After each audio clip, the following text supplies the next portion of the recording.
AP cabinet సమావేశం కొనసాగుతోంది. AP రాజధానిగా అమరావతికి చట్టబద్దత కల్పించే దిశగా ప్రభుత్వం చర్యలు చేపట్టింది. అమరావతిని రాజధానిగా గుర్తించాలని, ఇందుకోసం రాష్ట్ర విభజన చట్టాన్ని సవరించాలని కేంద్రాన్ని కోరుతూ ప్రత్యేక తీర్మానాన్ని కేబినెట్లో ఆమోదించనున్నారు. ఆ తర్వాత ఎల్లుండి జరిగే శాసనసభ ప్రత్యేకంగా సమావేశంలో ప్రవేశపెట్టనున్నారు. ఇక ఆ తర్వాత కేంద్రానికి పంపనున్నారు.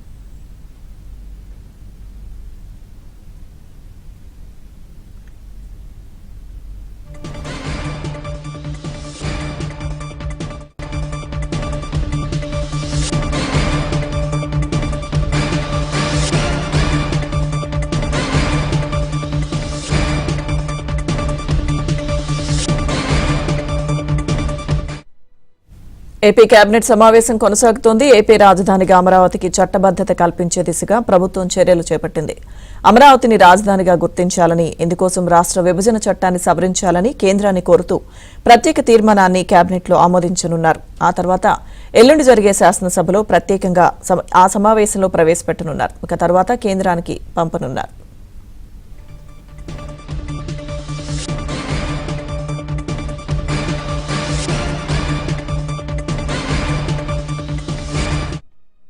ఏపీ కేబినెట్ భేటీకి సంబంధించిన పూర్తి సమాచారం మా ప్రతినిధి సత్య అందిస్తారు. సత్య.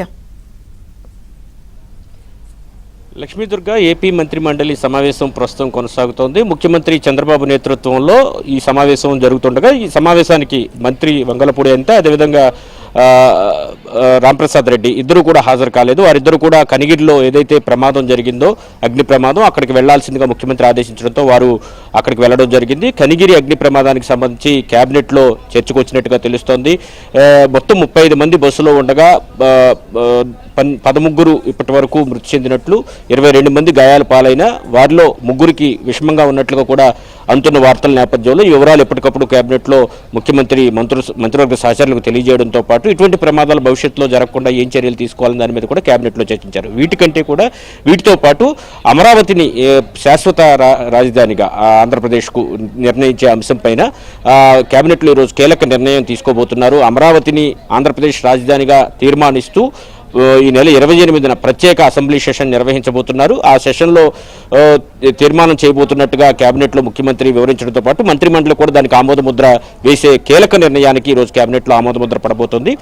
అమరావతిని ఆంధ్రప్రదేశ్ రాజధానిగా నిర్ణయించక ముందు ఆంధ్రప్రదేశ్కి రాజధానిని నిర్ణయించేందుకు విభజన చట్టంలో ది క్యాపిటల్ అనేటువంటి ఒక అంశాన్ని ప్రస్తావించడం జరిగింది. ఆ స్థానంలో అమరావతి అనే పేరును చేర్చాలని కేంద్రాన్ని కోరుతూ ఒక తీర్మానం చేసి పంపించాలని భావిస్తున్న తరుణంలో దానిపైన కేబినెట్లో సుదీర్ఘంగా చర్చ జరగబోతుంది.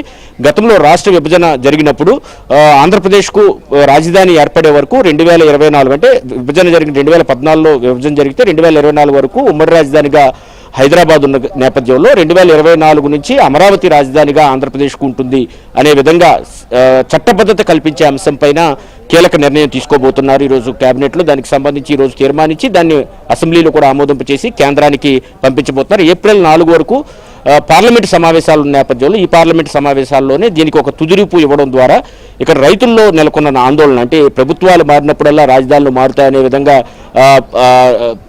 ప్రతిపక్ష పార్టీ వ్యవహరించిన తీరు బట్టి ఇకపైన అటువంటి ఇబ్బందులు రాకుండా రైతుల కోరిక మేరకు అమరావతికి చట్టబద్ధత పూర్తి స్థాయిలో కల్పించేందుకు ఇటు కేంద్ర రాష్ట్ర ప్రభుత్వాలు కృషి చేస్తున్నాయి. దానికి కేబినెట్లో బీజం పడబోతుందని మనం భావించాల్సి ఉంటుంది. దీంతో పాటు అమరావతిలో పెట్టుబడులు పెట్టాలన్న వారికి కూడా ఒకవేళ వేరే ప్రభుత్వం మారితే వచ్చే ఇబ్బందుల పట్ల కొంత అనుమానాలు ఉన్నాయి. ఆ అనుమానాలన్నిటికీ కూడా ఈ నిర్ణయంతో ఒక ఫుల్ స్టాప్ పెట్టే అవకాశం కూడా ఉంది. అమరావతి లీప్స్ అండ్ బౌండ్స్ ఎదిగేందుకు ఇది ఒక అవకాశంగా ఉంటుంది. అమరావతి శాశ్వత రాజధాని పార్లమెంట్లో చట్టం చేస్తే దాన్ని మార్చడం కూడా చాలా కష్టం అవుతుంది. కాబట్టి ఖచ్చితంగా ఇది ఒక కీలక నిర్ణయంగా మనం భావించాల్సి ఉంటుంది. దీంతో పాటు పలు భూ కేటాయింపులు, ఇతర అంశాలపైన కూడా ఈరోజు కేబినెట్లో చర్చించబోతున్నారు. అంటే అన్నిటికంటే ముఖ్యంగా మార్కాపురం వద్ద జరిగినటువంటి బస్సు ప్రమాదానికి సంబంధించి కూడా కేబినెట్లో చర్చకు వచ్చినట్టుగా తెలుస్తోంది. ఇంతకుముందే కలెక్టర్ కాన్ఫరెన్స్లో ఈ నెల 11వ తారీఖున జరిగినటువంటి కలెక్టర్ కాన్ఫరెన్స్లో కూడా రాష్ట్ర వ్యాప్తంగా ఈ బ్లాక్ హోల్స్ ఎక్కడైతే ఉన్నాయో, ఎక్కడైతే ప్రమాదాలు జరుగుతున్నాయో వాటిని గుర్తించి సరిచేయాలని కూడా ముఖ్యమంత్రి ఆదేశించారు. దీనికి సంబంధించి జిల్లా కలెక్టర్లు, ఎస్పీలకు కూడా స్పష్టమైన ఆదేశాలు ఇచ్చిన పరిస్థితి అయితే ఉంది. ఇటువంటివి ప్రమాదాలు జరిగే ప్రాంతాలు ఏవైతే ఉంటాయో వాటిని గుర్తించి అక్కడ రిపేర్ వర్క్స్ కానీ సరిదిద్దడం కానీ చేయాలని చెప్పారు. వాటికి సంబంధించి కూడా కేబినెట్లో చర్చ జరిగే అవకాశం ఉంది. చనిపోయిన ఎవరైతే చనిపోయారో వారు 13 ఇప్పటి వరకు చనిపోవడం జరిగింది. మరో 3 పరిస్థితి విషమంగా ఉన్నట్టు విషయాన్ని కూడా కేబినెట్లో చెప్పడం జరిగింది. వీటితో పాటు రాష్ట్రంలో 96 సీనియర్ సివిల్ జడ్జి కోర్టులు ఏర్పాటు చేయాలని కేబినెట్ ఈ రోజు ఆ నిర్ణయానికి ఓకే చెప్పబోతుంది. 1330 ఉద్యోగాలు కూడా కొత్తగా సృష్టించబోతున్నారు. ఇక ఒడ్డెర సంఘాలకు సంబంధించి ప్రాధాన్యత క్రమంలో ఈ గనుల లీజులు ఇవ్వాలి అని చెప్పి కూడా ఈరోజు కేబినెట్లో కీలక నిర్ణయం తీసుకుని దీంతో పాటు మొత్తం 22 అంశాలు ఎజెండా అంశాలు కూడా ఈరోజు కేబినెట్లో చర్చించి నిర్ణయం తీసుకోబోతున్నారు. Right, thank you Satya.